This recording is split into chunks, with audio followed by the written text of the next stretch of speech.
You know that feeling when there's just so much information coming at you all the time? Oh, absolutely. Information overload. Yeah, and Yeah. you want to get the gist, you want those key takeaways, but wading through everything feels like, I don't know, trying to drink from a fire hose. Right. How do you find the actual knowledge without getting completely bogged down? Exactly.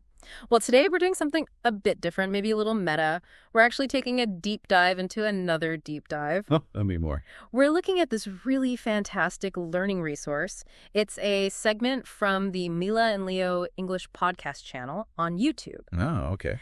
Our source today is one of their transcripts. The hosts, Emily and Paul, they break down super practical, everyday English vocabulary, specifically for A1 learners, focusing on daily routines. Gotcha. And why is this particular deep dive so valuable for you listening? Well, that's the interesting part. It's not just about listing words, right? It's about getting to the real building blocks of communication, things we often skip over when we're trying to learn something complex. Exactly. We chase the fancy stuff. Yeah, the complex terms, the jargon. But the real power, like Emily and Paul show here, is nailing those basics, things you use constantly. So this look at Mila and Leo's approach, it's kind of a shortcut to talking confidently about just basic life stuff. Precisely. It's like a master class in distilling a huge topic, daily life, Yeah. into stuff you can use immediately. Foundational knowledge. Okay, all right. So let's unpack this then. We're going to follow Emily and Paul through their day, from waking up right through to going to bed, and pull out those practical verbs, those phrases, but also look at why they work so well for starting conversations. Exactly. And you'll see how these simple actions, they really are the backbone of communicating. It shows how fast you can build a vocabulary you can actually use. Makes sense. And maybe more importantly, how this whole framework, breaking things down to basics, can help you understand and simplify any new topic you want to get your head around quickly. Okay, let's dive in. Start of the day, first thing, waking up. The universal start. Right. Emily says she usually wakes up around 7:10 a.m. Paul, he's more of an early bird, maybe 6:30 a.m. Now, just looking at wake up, it feels almost too simple, Like, is that really a key piece of knowledge? Well, that's a great point, and it gets to the heart of this, doesn't it? Sometimes the biggest insights are hidden right there in the basics. Okay. For Mila and Leo, picking wake up isn't just about the word itself. It's about grounding the learning in something everyone does. Ah, the universal experience thing. Exactly. It makes the word instantly relatable, easy to remember, and something you'll hear or use a lot. High frequency. It's like a leverage point. One word that kicks off a whole sequence of actions. To get out of bed, they mentioned that too. Precisely. As they point out, get out of bed is just as vital because, well, that's the transition from sleep to actually doing things. Okay, makes sense. So after waking up, getting out of bed, what's next? Bang ready. The morning rituals. Yeah. They talk about going to the bathroom, brushing teeth, washing your face. Emily and Paul even say, brush my teeth and wash my face are very common actions. See, that's their method right there. Focusing on these common, repetitive verbs, things you do every single day. Repetition builds memory. Totally. Right. If you can talk about these things confidently, you've already got a big chunk of your daily routine covered in English. It's amazing how fast you build useful vocabulary just by describing your own life. So it's like a blueprint for finding the key stuff in anything new you learn. I think so. Think about your own work or a hobby. What are those 5 or 10 things you always do? That's your starting point, your linguistic goldmine, you could say. Interesting way to put it. Okay, then it's usually breakfast time, right? Off to the kitchen. Food, always important. Emily often makes coffee and toast, sometimes adds fruit like a banana or an apple. Standard breakfast. Paul, though, he's more of a tea and cereal guy. Okay. And after breakfast, they both get dressed. Emily explains this means you put on your clothes. She picks out clothes, puts them on. Simple, practical phrases. But it's more than just the words again, isn't it? Choosing food, choosing clothes. It feels personal. Exactly. If we step back and look at the bigger picture, these aren't just movements. They're little decisions, habits. They shape your day. Right. And even these simple choices give you loads of chances to use practical language. It shows how you can stretch a few basic verbs, combine them with simple nouns, and describe a huge range of personal habits. It's how you start making the language yours. Personalizing it. Right. Okay, so dressed, then what? Getting ready to leave. Shoes, coat maybe. Right, putting on shoes, maybe a coat if needed. And then the action, leaving the house. Heading out. And the usual destination, work. go to work. The daily grind for many. Emily says she works in an office. Paul mentions sometimes he works from home, but other times he also goes to an office. The modern work variations. What really jumps out at me here is just how immediately useful these phrases feel, not like some dry textbook lesson. Is that key for practical learning? Oh, absolutely. This is where Mila and Leo really shine, I think. They show the power of bringing in real-world variations right away. So not just go to work in isolation. Exactly. You learn go to work, but boom, right away they add work from home or go to an office. It teaches you adaptability, not just static phrases. So you learn the core verb can be tweaked easily. Precisely. Modified with a simple phrase to fit different situations, it expands the usefulness instantly. It's like a meta lesson, really, on breaking down complex things into bits you can actually manage and adapt. Okay, so that's the morning covered. Let's move into the daytime, the evening. Yeah. Build out the rest of the story. What happens at work? Right, expanding the context. Emily says she sits at my desk and works on my computer, standard office stuff. She also answers emails and writes reports, and sometimes has meetings with my colleagues. Very typical office day activities. And Paul, if he's home, same deal. Sits at his desk, uses his computer, but he might write articles or prepare lessons, and he also has online meetings. See how that works. They're expanding the daily routine idea into the professional world. Using the same kinds of verbs. Exactly. Core verbs like work on, have, write, answer.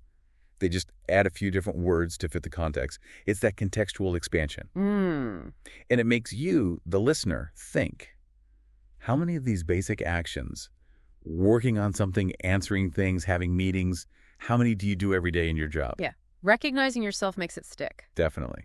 That's key for making the vocabulary and the learning principles behind it really sink in. Okay, after work or maybe during lunch. Can't forget lunch. Fueling up.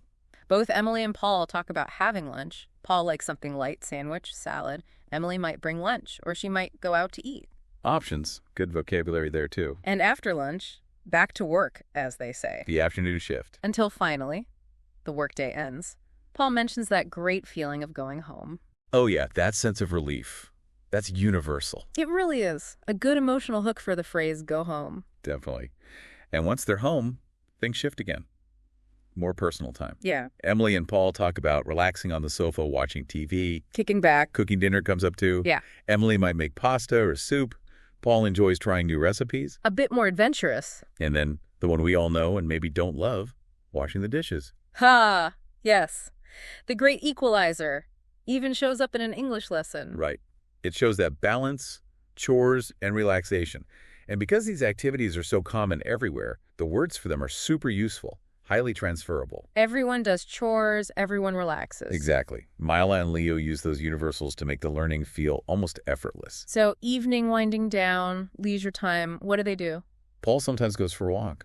Says it's good exercise, or he listens to music, usually something relaxing. Nice ways to de-stress. Emily, she might read a book or talk to her family or friends. Social connection, quiet time, good mix. And these phrases show the variety, right? How people chill out. But crucially, they give you the words to share your interests. Talk about your social life. Moving beyond just basic actions. Yeah, saying, I like to read or talk to my friends. That opens up real conversations, real connections, building those richer threads. Okay, almost there. End of the day. Wrapping it up. Before bed, they both brush their teeth again. Paul calls it a good habit. Reinforcing that earlier vocabulary, too. Smart. And then finally going to bed. Paul aims for around 10:30 or 11:00 p.m.